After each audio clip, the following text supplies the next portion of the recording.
Hi all. I'm doing this video about energy, chi energy. I've had a lot of inquiry as to how I actually do my magic or projection of energy. And I'd like to tell you guys about it and give you a little bit more of an insight as to what actually chi energy is, how it works, what it can manifest itself as, what it's capable of, and what you can do with it. The cool things, at least, that I've thought of.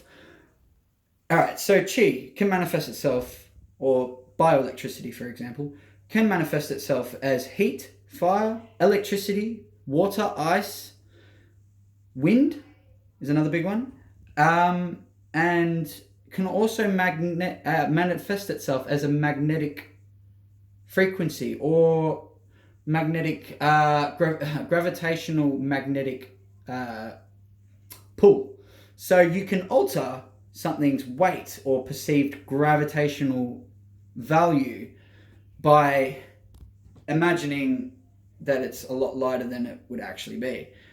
Now that has a link because consciousness has already been proved to have a link to reality, proving that our thoughts and perceived conjections actually have an effect on reality. It's been proven scientifically that our thoughts and the way we see something, the way we view something, can actually have an effect on our perceived reality. So when you throw this up, right, you think, okay, it's going to go up and it's going to go down, right? But when you throw this up, or when you fucking figure out how to rip magic like a proper person, when you throw this up or this up, well, hold on. Oh, come on, just give me one. Just give me one. Right. Right. It's because I'm trying to do it in front of the fucking camera, but So when you don't think about it too much, it sort of works. Alright, now I'm making myself look like a dick. I'm just going to tear it in half. I'm not going to fucking lift that much. Look, alright, it's a lot easier than, Alright? Right. Maybe I should stand back a bit. Alright.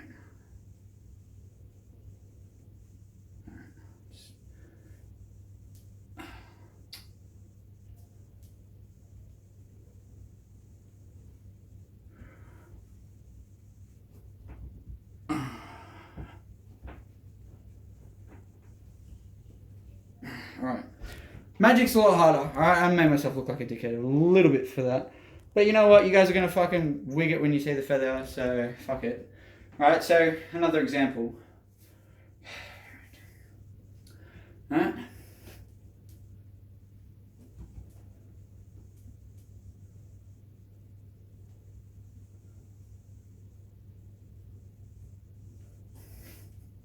Oh, sometimes I like to make it disappear.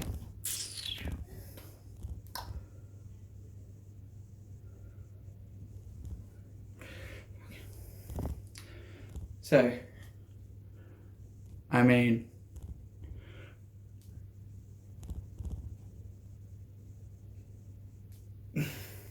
I know it looks really fucking cooked, and you know what? Whenever someone has an argument with me, I'm like, yeah, well, can you levitate a feather? And they're like, well, no, I guess not, but I guess it's not. Like, the most important thing is that us, are bending reality to our will. Now that has an extraordinary effect, like a ripple effect. When you start to tear at the seams of reality, it starts to tear back and goes, fuck you. Like, it makes me look like a dick when I try to levitate magic, which in its own name has the word magic. Tom, what are you doing? Alright, I'm gonna give it another go. Alright. Wish me luck, guys. This time I'm actually gonna do it. Alright. Oh! I did it for a little bit. Oh. Alright, so yeah, alright. What else can I show? Alright, so the teleporting of fire. Right, so we've got our little beaker lighting, right?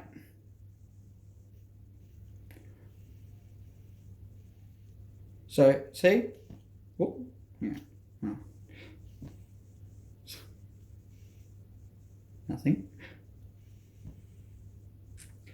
Alright. Alright, so heat, electricity, water, wind, and there's another one I haven't touched on, but I wanted to leave it to last because I thought it was actually one of the coolest things. Chi and bioelectricity has the ability to transport or transfer information and actually hold information. I don't know how much or how far you can push this, but yeah, when you start to discern information that is attached to bioelectricity, such as emotions, or you might pick up on someone's sadness.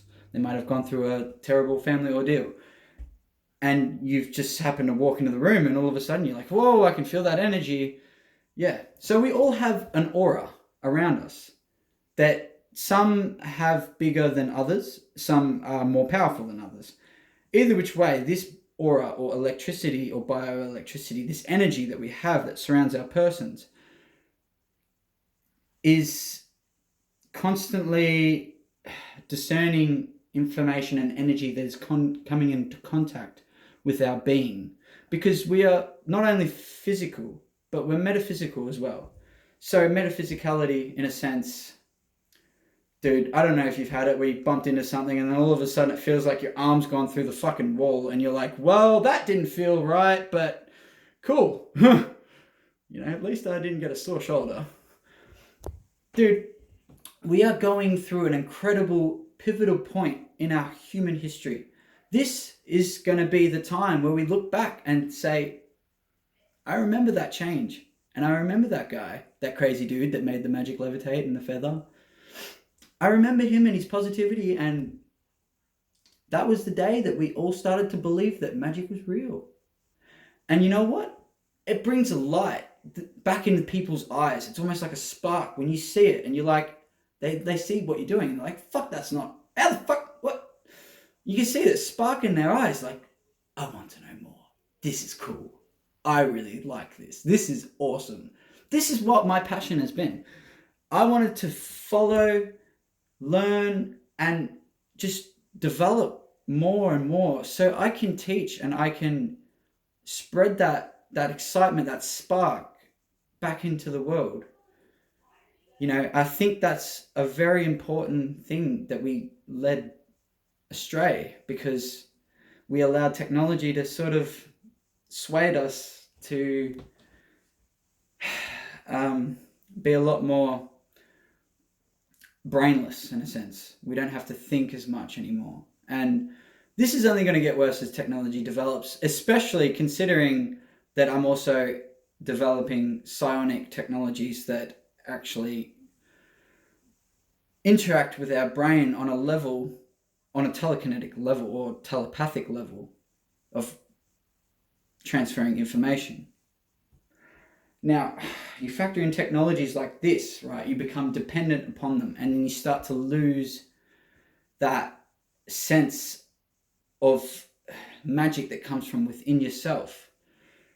And if you think about everything on a biological level, on a subatomic level, even on a level that is equal par with a bird's heart rate is so much faster than a human's. And it's incredible the fact that they are operating at a different speed entirely. Their life is literally lived at an incredibly fast rate. And that's because of their design. Their nature is an incredible thing. And when you start to acknowledge the power that comes from nature, that has already been given to us, that we just had to uncover,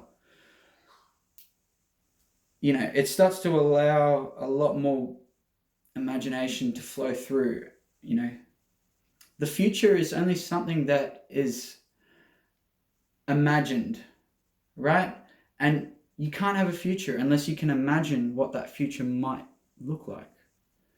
We don't know what the future holds. We have to imagine the future. This is our time. And if I could say it to anyone, I can say it to you. I can say it to old man down the street. Seize this opportunity to change your life, to change your perspective, to allow a different form of thinking to prosper. And you never know. I know that we're going through a dark time, but you never know. The light might be a hell of a lot brighter at the end of this tunnel. And it seems that no matter what, the light is constantly getting brighter. So always have faith. Namaste. Much love.